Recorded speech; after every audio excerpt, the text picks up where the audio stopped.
Hey guys, this is Buzz with CrossFit Lacey Training Day. Today we're going to be talking about the rower. We're going to go over proper setup for the rower when it comes to your feet, the dampener, the computer, and then we're going to move into proper technique and common faults. First thing, when we're talking about our feet, it's an easy pull-up tab.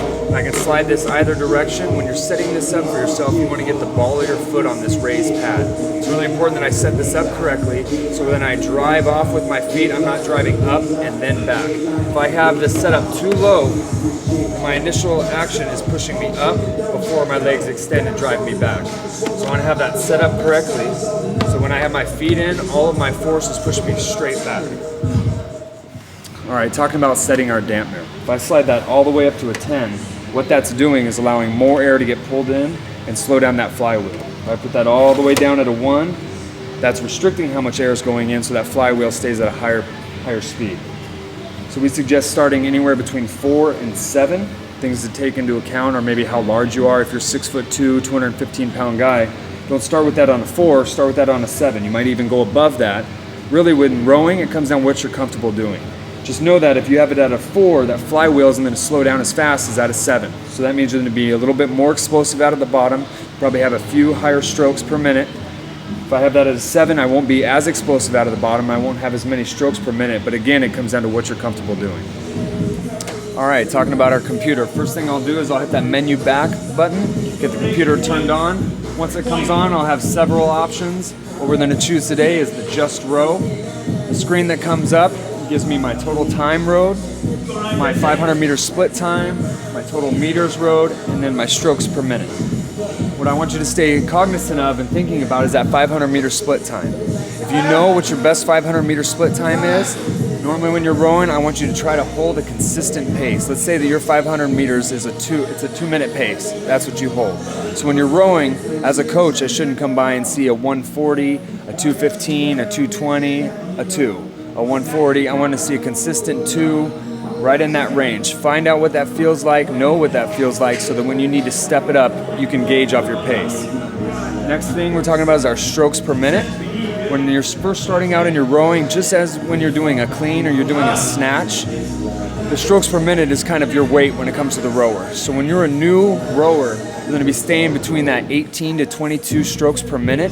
As your form gets better, then you can start upping the strokes per minute. It's just like our clean and our snatch. We're not adding weight until the technique is there. So we're not adding strokes until you can maintain that good technique. All right, guys, we've talked about our proper foot setup, setting our dampener, and we've talked about the computer. Now we're going to get into the technique and the common faults. I'm going to break the technique down into four points. First being the leg drive, second being torso flexion and extension, third being the arm pull, and then fourth, the recovery back down to that catch position. All right, starting out, I'm grabbing my handle. What I look for as a coach is I want to see your shoulders are in front of your hips and your shins are vertical. They're not closer than vertical, and they're not starting already back here. I'm losing leg drive this way. So shins are vertical, shoulders are in front of my hips.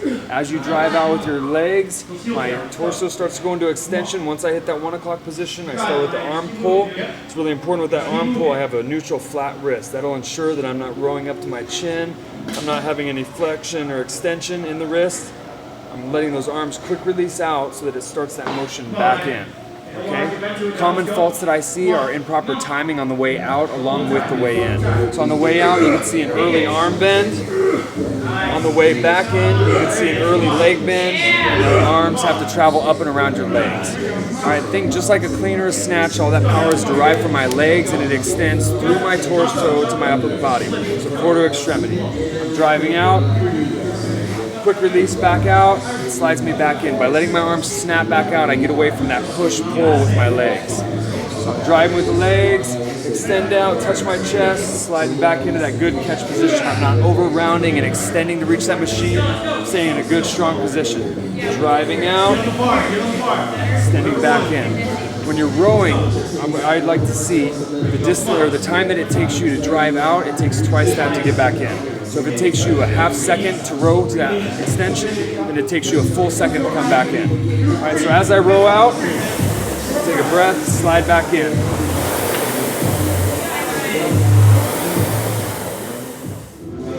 All right, guys, we went over the proper setup, we went over good technique. along with common faults. Remember, the more time you spend practicing this, the better you'll get at it, the more enjoyable it'll be, and the better workout you're going to get from this. If you guys have any questions about the rower, feel free to ask the coaching staff. They'll be more than willing to come and work with you. All right, guys, I'm Buzz with CrossFit Lacey Training Day. Have a good one.